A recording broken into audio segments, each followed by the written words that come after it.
I will tell you that I remember my grandmother never spoke of what her experiences were during the war. But every day my grandmother had a certain nuance. When she would come home from work or when she come home from what she was doing, she'd always go out to the yard and in a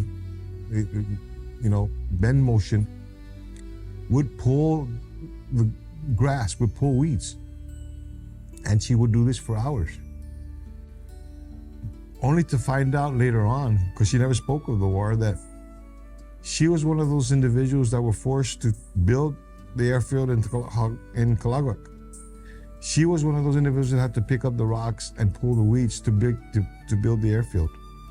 Now, working with survivors and hearing their stories, that's what we need to remember in this period of liberation that we talked about. It's not the liberation today of what we want from our future. It's celebration of a liberation from people who were captured, who were enslaved, who were beaten, who suffered, and in some cases killed. It is a celebration so that our people know that their prayers were answered 81 years ago. That's what we celebrate, that their prayers were answered.